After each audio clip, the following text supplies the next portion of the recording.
It's Joel Davis with United Medical Transportation Providers Group. YouAreTheBroker.com and Home Care Access. Are you guys ready for a little roadside chat with your self-identifying 21-year-old Olympic athlete? Okay, why can't I identify as a black lesbian? Well, firstly, I mean, it was. I'm serious. I'm serious. If I can identify as anything without any need to prove I'm actually what that is, why can't I, on International Women's Day, say I'm Piers Morgan, I'm a black lesbian? I think taking it to a kind of absurd status. I think we're that's talking about quite a with strong respect, I think that change. you'd already opened the absurdity door by saying it is limitless. You can do what you like. Anyone can say I'm a woman. So I simply ask you, why can't I? I mean, this point kind of ridicules trans people to an extent. Actually, I think what you said ridicules trans people. I have zero respect for people who just wallop their hand up and go, suddenly, I'm a woman and I want all the rights that a woman has and I want to compete, say, in sport. I'm a 6'4" athlete, sprinter, swimmer, whatever, who's competed very mediocrely in male sport. I now want to come in and crush women in swimming pools and in sprinting events and break all their records, perhaps irrevocably, just by saying, I'm a woman. I think that is the absurdity you were talking about. I just wanted to see, anybody else, this one will be a shorter conversation, but I just wanted to see, is there anybody else seeing and noticing, like, what's happening? I love geopolitics. I love the whole geopolitical landscape, everything, and the craziness of the world. I know. I understand. All you guys, you're all busy. We're all busy. I get that. Everyone's busy, but it's like, is anyone else paying attention to what's happening geopolitically and how it's also affecting us domestically? The events that have happened over the last 24 hours has led to the failure of Silicon Valley Bank, the backbone of the tech industry, especially here in the San Francisco Bay Area. It has been shut down by regulators. Now the FDIC takes over and says that insured depositors will have access to their deposits no later than Monday morning. Of course, that only covers $250,000 worth of deposits. Many that I'm speaking to had a lot more in their accounts at SVB. Put simply, this is what happened. A perfect storm, or a trifecta, if you will, of events that led to the failure of Silicon Valley Bank. One, rising interest rates, which we have talked a lot about. Two, falling venture capital investment levels. We know that money has dried up in the current environment. Three, sustained startup cash burn. So domestically, things are obviously crazy with inflation, but is anyone else witnessing how things are developing geopolitically? It's absolutely phenomenal. Absolutely phenomenal. And I don't mean phenomenal necessarily in a good way, because I gotta believe things are gonna be crashing here sometime soon. I gotta believe that. Our markets are the most, I mean, this is just, the only way they haven't crashed already is absolute straight manipulation. Our markets, this economy is absolutely a house of cards. And if you look at how things are developing, not just domestically, but geopolitically, man, they are delish. Straight up delish. And again, I'm saying that tongue-in-cheek, sarcastically, because it's not good. It's not good. And that's why you got to, I've been saying it for a long time, but again, man, I am just shocked that the markets haven't crashed beyond. I mean, they've been volatile for sure. Everyone sees and feels the inflation. I get all that. Everyone sees it and feels it. And I know everyone's busy. Everyone's busy, and you're not gonna get this stuff. You're not gonna be in tune with it, watching the fake news, lamestream media, that Fox News, CNN nonsense, because anything you see on the fake news, lamestream media, that's old news, man. It's already happened. They're weeks behind. They're weeks behind. That's why it's like my wife swears that I'm on the spectrum, because she knows that the way I study things, the way I see things, and how I look for patterns and developments, and I look at the historical performance of many things.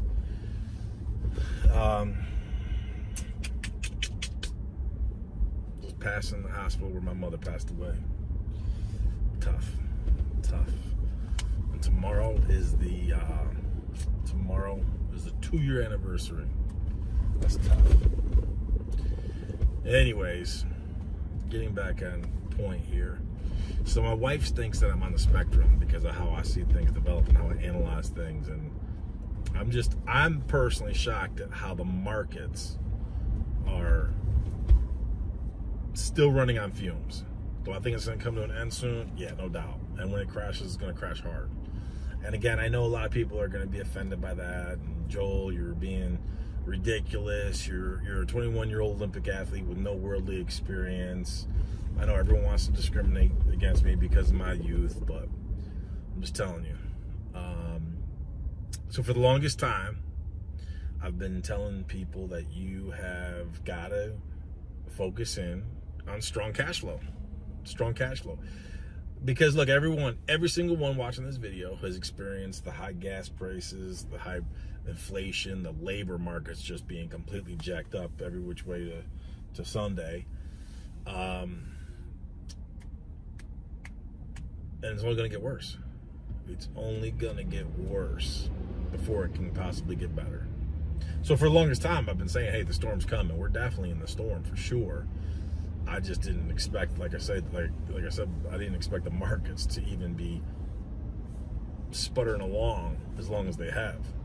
But it can't go much longer. So what is absolutely critical? What is absolutely critical? Strong, positive cash flow. Let's say gas prices go up further. Let's say labor, everything associated with labor goes up, it becomes more expensive. Labor rates, taxation, workers' comp, all that kind of good stuff. All those things go up proportionately. That's going to affect the top line and bottom line, for sure. That's going to affect levels of productivity. It's going to affect all your expenditures. This is why, let me be absolutely clear, you need strong, positive cash flow, profitable, strong, profitable, positive cash flow. Because if and when things get worse, do you think that your Medicaid brokers are going to bail you out? Do you think your Medicaid brokers are going to help you? Do you think they're going to automatically increase the rates of reimbursement to help you out? We all know they're not. We all know they're not. So it's critical that you establish strong, positive channels of cash flow within your business. Stack cash, for sure. You got to be stacking cash. You know, here's what's crazy. Couple of things. Great dude who I work with. Love him. Been working with him for a long time. Great dude. Works hard, slings that hash, makes that cash. Funny as all get out. Love him. In a previous video, several months ago, he referred me to a lady who had been in business for, I want to say 15 years. And he basically told her, look, man, you need to hook up with my guy here, talking about me, the 21-year-old Olympic athlete. This cat can help you turn your business around, get it going, get it moving in the right direction. Obviously, we never heard from her. And my buddy just told me, he's like, hey, that lady I was telling you about, that I referred you to, that you reached out to, she's just closing her doors. Too much pride, fish hooks in the pockets, didn't want to spend money for help, advisement, nothing, too much pride, whatever the circumstances are, which just is incredible to me. Think about this is incredible. After 15 years in business, you're in a situation where you just got to close your doors. Like, how does that happen? This is where, again, where like my wife tells me, like, she says it sarcastically, but she's really serious. Where she says that I'm on the spectrum because of the way I look at things. Because it's like I always look for patterns. I look for patterns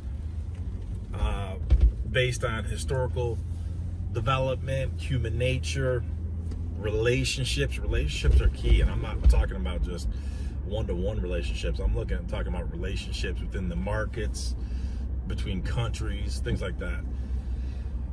And again, I know a lot of you watching this, you don't have time to study this, or even if you did have the time, that's just not your thing. And I get that. I totally get that. But that's the stuff I like to do. But that's what's helped me not only be successful in business, but obviously grow my honeypot and make money. That's why it's like I always look on a grander scale and further down the road. And but going back to this lady who just closes her doors, it's like, listen, things don't just happen, okay? In the NEMT, in the home care space, and even in my broker business. Now, my broker business, man, it's like, I laugh at it because, yeah, we're making great money, but it's like, it doesn't even resemble what it was when we first started, because so many things have happened in the industry, and you maximize, you take advantage of new opportunities, and you know, and that's what business is all about. It's being adaptable and flexible, and that's what we've done. And so things don't just happen. If you study patterns and you're constantly looking long term, you can you see when things are coming. You should never be surprised. You should never be surprised. I'm sorry. So like this person who was in business for 15 years. So 15 years, how do you not see what's coming? How do you not be proactive? How do you not work to be an active participant in your own rescue? There's no reason for you to be surprised of what's coming, and you modify and adjust your business accordingly to maximize new opportunities, to disengage activities that are no longer profitable or advantageous to you. I mean, I just can't relate to it, and I apologize. But after 15 years, you don't have something to sell it at a multiple, or at least liquidate to get strong cash value. I just can't relate to it, because again, things don't just happen. If you're in tune and what's the saying? You keep your ear to the pavement or something like that. Whatever it is, you get the idea. But if you're watching key indicators, you can start to see how they're interrelated, where there's intersectionality, and they can tell you, they could give you strong indication of what's coming and how to respond and how to act. This is why I love numbers when it comes to a business, because as long as you have legitimate values, they're true values, they're not fictitious nonsense. Numbers never lie, and they tell a great story. They tell you exactly the numbers. If your numbers are true and accurate, you can go all throughout the history of them, and you can determine where that business is throughout that timeline. I love it. I love that stuff. That's why when I'm working with people with buying and selling, you know, there's people who we do business valuations for, and they think their business is worth a lot more, and we look at it and like, it's not. And then all of a sudden they hate us and we're the great Satan. Then there's other people, we tell them we value the business. I'm like, look, man, this is where you're at. Based upon what you're doing, I'd wait another year. Wait another, sometimes 2 years, depending on, you know, their contracts and market conditions. So I'm honest with people. I'm telling you, and you're sorry, man. I know emotionally you're attached to your business and you think it's worth this, but it's not. It's really worth this. They don't want to hear that. So all of a sudden they don't believe the 21-year-old Olympic athlete. But there's other people, I tell them, like, man, you're in a great spot. What I would tell you, if we waited another year, you're on an uptick. We wait another year, we could be selling an even better situation. And then there's all different dynamics in between. So from one end of the spectrum to the other, again, this is why when we're working to help people with buying and selling their business, again, and there's some people who will value the business, and I'm like, look, it's not what you think it is. And or depending on how their business is structured, there's some people who at that point in time, they want me to help them sell their business, and I turn them down, because especially if I'm going to bring a buyer, especially if you want me to bring a buyer. If I bring a buyer, there's no way I'm going to represent a buyer, bring a buyer into a business that I don't co-sign, that I don't stand behind. There's no way I'm going to try to pawn them off on that. There's no way. So now if again, it's just, that's not good business. So if I'm going to be working with someone to bring both buyer and seller together, there's no way I'm going to sabotage that buyer to bring them into a situation that I don't think is less than ideal, or else that price has to come down dramatically to make it advantageous for the buyer and the seller. Again, I want win-win solutions for everybody. But going back to that person, it's like, how after 15 years? And again, so this is, I'm going to guess this is probably, late summerish of last year. I don't even remember. We work with so many different people. I apologize. But if you've been watching my videos, you probably remember where I talked about that lady, and I read some type of an email. I don't remember if it was from my buddy or something that I sent to this lady who he referred me to. But 15 years. You're in business for 15 years, and you gotta just close your doors. I got to be honest with you, man. I just can't understand that. Because let's say it was 6 months ago. Now, again, I don't know the condition of her business, but let's say she did enlist my help 6 months ago. Could we have turned that business around? I'm sure we could have done something to improve, at least put her in a better position to sell the business. Maybe we wouldn't have had time because she's so far down the rabbit hole. Maybe we wouldn't have had time to literally reverse course and redirect the ship. But maybe we could have at least transitioned things, liquidated things, added things, renegotiated certain things to put her in a better position to sell the business, to have something of value to sell the business versus just closing your doors. And again, I don't know how many vehicles she has. I don't know the status of her assets. I got to believe that if she's closing the doors, she's just, at this point in time, just liquidating everything for scrap, anything she can get.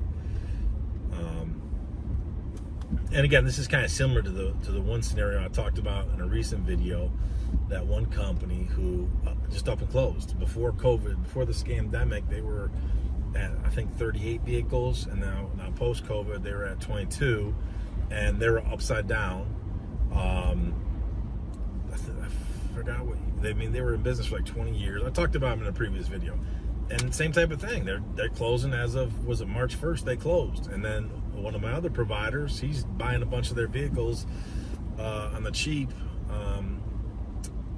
But they were upside down vehicles. Again, they were foolish. They went after those high-priced Transits. And again, I'm all about the Transits. Transits are cool, whatever. But you do not be paying 60, 70, 80. Dude, I've seen some of those Transits that are like $100,000. Are you flipping insane? Are you absolutely insane? Man, it's crazy. It's absolutely crazy. Anyways, what's my point to all this nonsense? All my typical rambling.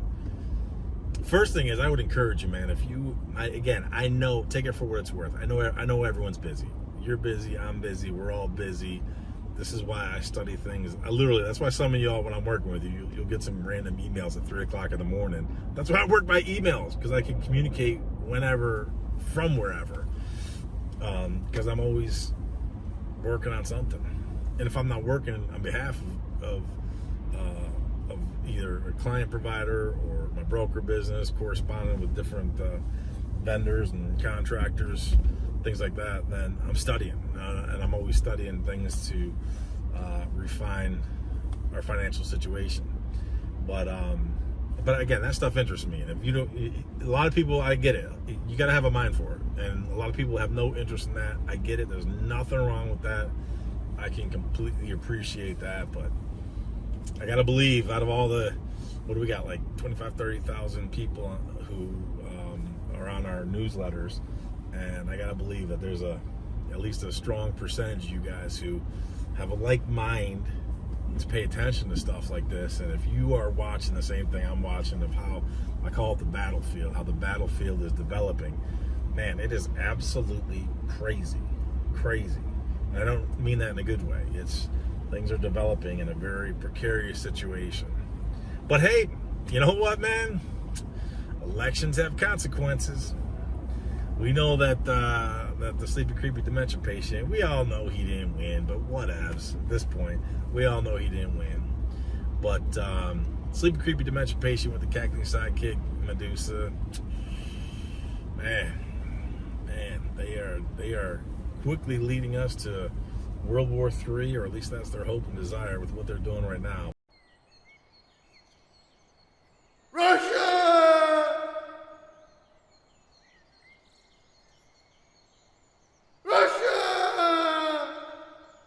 but the way things are developing from a geopolitical sense and how that's affecting the markets and will continue to affect the markets, what's going to happen, the devaluation of the dollar, all these other countries who are getting rid of the dollar as the prime currency. I mean, things are getting absolutely crazy.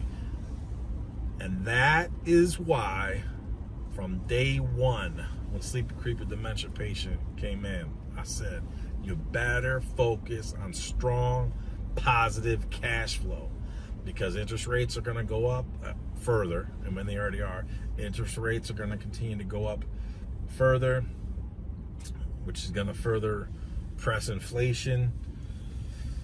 Markets, man, like I say, it's just I'm baffled that the markets are still sputtering along.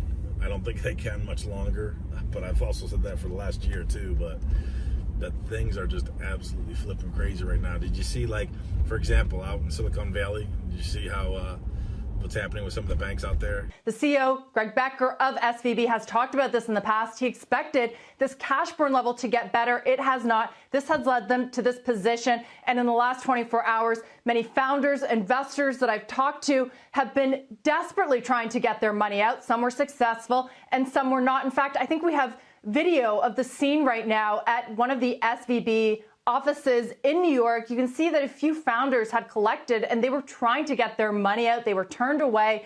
Other founders that I've talked to tried to go to actual bank branches and get cashier's checks so that they could walk to another bank and deposit those. A lot of fallout is still being figured out right now in the Bay Area. A lot of the people I'm talking to are trying to figure out what is next. I talked to one founder, Scott, who says that he was just about to wire money to his new SVB account. He's thankful that he didn't, but now he doesn't know what's going to happen because it takes time to open another business account. And the startup environment, by the way, is getting all the more tenuous because of this failure. Banks are closing. Things are crazy. You got to focus on strong, positive cash flow. Anything that's wasteful, get rid of it. You should never, nothing is ever going to creep up on you. Nothing. There should be no reason where you're surprised. After 15 years in business, you close your doors. I just can't fathom that. I just can't fathom that. How do you not see what's coming? How do you not well in advance avert, move, redirect? It's like that dude, if you watch some of my videos from, I don't know, 6 months, a year ago, I'm trying to think of his name, Hector. That dude Hector, who came to my live event out in Denver, and I don't remember what year that was. Maybe it was 2012. So Hector came to our live event. Let's say it was 2012. And then 10 years later, literally 10 years, or maybe it was 11. Maybe it was 11 years. It was something crazy. 10 years, 11 years, 12 years, whatever. 10 years later, he's contacting us for help to change his business because he was all broker work. All broker. I think he was a Logisticrat. All Logisticrat. And then they're cutting the vine. They're pruning the vine. They're getting rid of him. The Logisticrat's doing well, but they're starting to slowly phase him out. And after all these years, 10 years, now he wants help. Now he's willing to throw in the towel, admit that he needs change, he needs help. Again, I'm sure some of you watching this video who've been with this for a long time, you remember that story. How is that possible?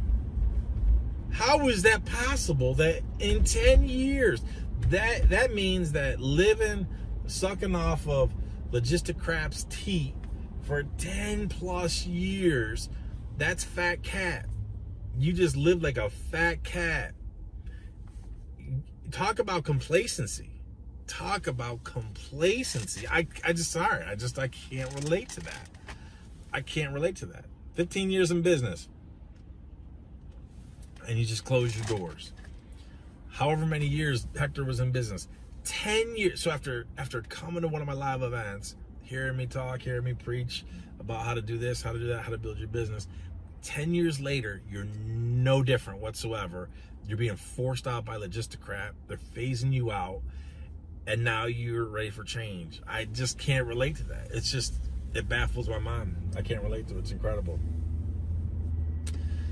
So, anyways, as I ramble. So for those of you, all I can tell you is this. Buckle up. Evaluate your business. What can you improve on? Where can you become more profitable, more efficient? What can you cut out? What's anchoring you? What's dragging you? What agreements need to be reevaluated? Not just with broker. Maybe even if you have an agreement with a broker, maybe it's time for you to initiate, we need to reevaluate this. Maybe you need to contact the broker and say and initiate the conversation of, we need to reevaluate this because these rates of reimbursement aren't getting it done. And go through that process. I'll give you another example. This is another great dude who I work with for a long time. Love him. And we've helped him with so many different agreements. So this dude, great dude, works hard, slings that hash, makes that cash. He and his wife, and he recently also became a licensee for You Are the Broker. So we're working on getting him going with that. But he's partnered. I better not say. I can't say who he's partnered with. I can't say that.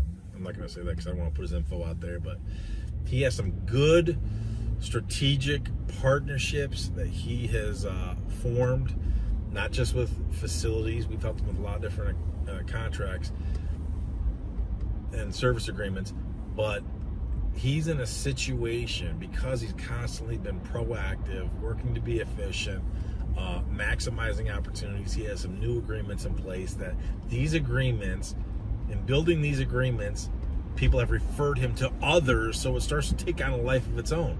So my point to that is he could have just sat back, and he was a classic example. He was, I'm almost positive, we were dealing with Access to Care. I think that was the broker we were dealing with him. Not too long ago, Access to Care beating down his door. The rates of reimbursement for Access to Care were actually even lower than what Medicaid was paying directly in his state. And basically we said, dude, if you can't even touch, you being Access to Care, if you can't even touch what the state is directly paying for Medicaid, we're not wasting our time with you. They couldn't believe it. They could not believe it that we came hard on him like that. But he's in a great position where we can do that. He's not desperate. He never put himself in a position where broker work, guaranteed money, government back. Dude, that government back stuff, you could throw that, man, you could trash that. You could trash that.